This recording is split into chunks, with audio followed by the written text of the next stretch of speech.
Guys, good morning. কেমন আছো সবাই? আশা করছি সবাই ভালো আছো। আন্দামান ভিলেজ লাইফে সবাইকে স্বাগত জানিয়ে আবার একটা নতুন ভিডিও নিয়ে চলে এসেছি তোমাদের সামনে।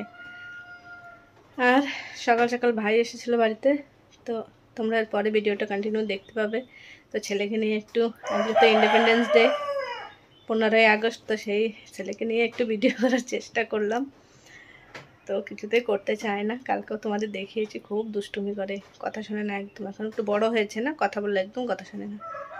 তো চলো পুরো ভিডিওটা দেখতে থাকো আর সঙ্গে থাকো, আশা করছি তোমাদের ভালো লাগবে। আর এখন করবো রান্না বান্না। ভাই সকালে নাস্তা করে চলে গিয়েছে, ও আর থাকলো না। তো চলো পুরো ভিডিওটা দেখতে থাকো, সঙ্গে থাকো। তো তোমাদের আগেই বলেছিলাম আমার ভাই এসেছে। ভাই মানে আমার ছোটো পিসির ছেলে। তো অনেক দিন বলবো না, অনেক বছর পরে আমাদের বাড়িতে এলো। ও থাকে না যদিও এইখানে, তো এসেছে। তাই এসেছে আমাদের ঘরে। তো এখন এই যে চলে গেল। আর এদিকে দেখো, ছেলেকে নিয়ে গিয়েছিলাম ভিডিও শ্যুট করতে, আরও কী করছে, এদিকে ওদিকে দৌড়াদৌড়ি করছে, একদম কথা শুনছে না। তো এইভাবেই দিনটা আজকে পার হলো। তোমাদের কেমন পার হলো অবশ্যই জানিও। আমি কোথাও যেতে পারিনি।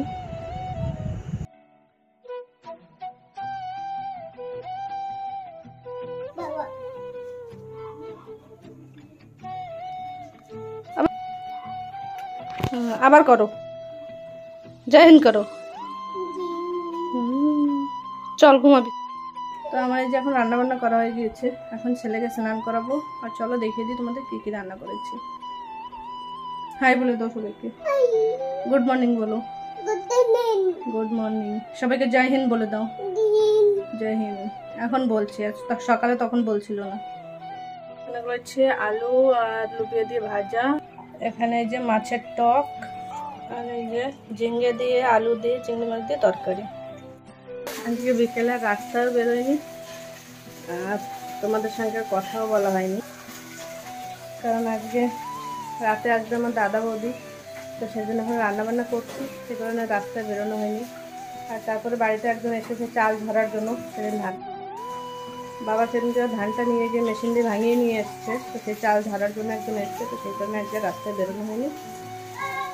আর দাদা বৌদি আসুক রাত্রে। এখন আমি রান্নাবান্না করছি, প্রায় হয়ে গিয়েছে করা, আর অল্প 10-15 মিনিট লাগবে সময়।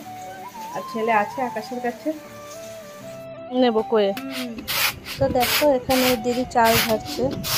তো চালটা ঝাড়িয়েই রাখি, পরে না হলে আমি তো এরকম বসে ঝাড়তে পারি না। আমি এমনি সন্ধ্যাবেলা এখন হাঁটুতে যাই, নিজেদের পর থেকে ওই যে আমি সেটা লেগেছে না, তারপরে পিঠে এত ব্যথা করে যে ভুটুয়ে বসে কোনো কাজ করতে পারি না। তাই সেই কারণে এই দিদিকে দিয়ে ঝাড়িয়ে রাখছি। চলো তাহলে আজকের মতন এই পর্যন্তই রাখছি। দাদা বৌদি আসার পর আর ভিডিও করা হয়নি, কারণ অনেকটা রাত হয়ে গিয়েছিল। তো আমার ভিডিও তোমাদের কেমন লাগলো অবশ্যই কিন্তু কমেন্ট করে জানিও। সবাই ভালো থাকো, সুস্থ